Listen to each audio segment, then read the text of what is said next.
Okay, we're going to go to shares. Where's my mic at? AZ, throw it at somebody else. Oh, stand up. Why are you here? I'm here to build the person I have become further into the person I want to be. My family deserves a true rock, not an imposter or a pretender. And I'm here to become the truest version of who I am destined to be. Okay, I get it. It's beautiful. Start there and write down more specifically why you're here. Clear? Clear. And if anybody has a generic description like that, just work further through it and write more specific. I'm here to become a better man is not going to be good enough for you to break through this fucking story. Because it's too generic. Clear? Clear. Throw it. Throw the mic. Just throw it. Okay, grab it. Don't be shy. Stand up. Why are you here? I'm here because I've learned that everything's inside me, and that shiny objects isn't where my next breakthrough is. It's finding the power within me. It's finding the power within me, learning the skills and disciplines necessary to ultimately create what I know I'm worth. And right now, that number doesn't dictate that. Okay, good. That sounds like more what you want. We're interested in why. So you're going to work a little bit on that. Clear? Yes. If anybody has a description similar to that describes more of what they want, work on that. We want a why. Give me a fucking why. Yeah, I'm here to figure out how to make my wire number now 100 times bigger than it is. Okay, that's pretty fucking specific. 100 times. That's pretty specific, isn't it? Yes. Now I can ask him why, and I already know his fucking answer. It's related to his wife, to his kids, to his grandfather, because I know him. It's related to so many other things that have nothing to do with money and production, but yet this becomes the drive to fulfill those.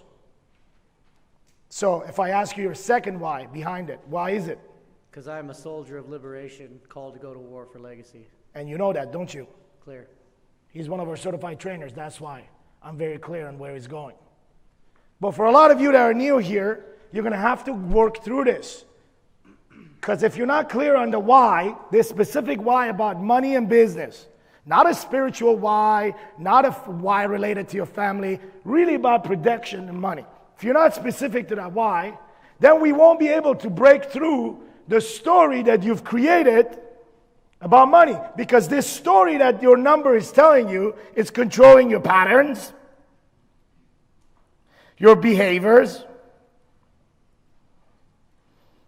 your decisions, and your fucking moves. The entire story is controlling everything about you. Your relationship with money controls your patterns and behaviors, and the moves that you're going to make, and the decisions around it. And if the story is telling you that this is pretty fucking shitty and makes me feel like shit, or I'm not where I need to be, then guess what you got to do? Change the goddamn fucking story. There is a new story awaiting for you here on this side. This story will be written by day 3 here at Business Summit. You will have this story. There is a gap between your current story and the one that you need to adopt in order to empower yourself and go after what you want. You're going to become very clear on what you want in the next 3 days. And you're going to become a writer of your own goddamn fucking story that's going to empower your behaviors, patterns, decisions, and moves when it comes around money and production.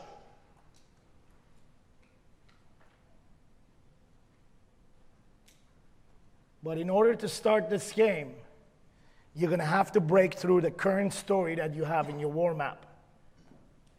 And we can take fucking 96 days or 3 hours to go through that, or I can give you a shortcut and you can get this done in a minute. Would you like to do that? Yes. Okay. Take your fucking war map, stand up.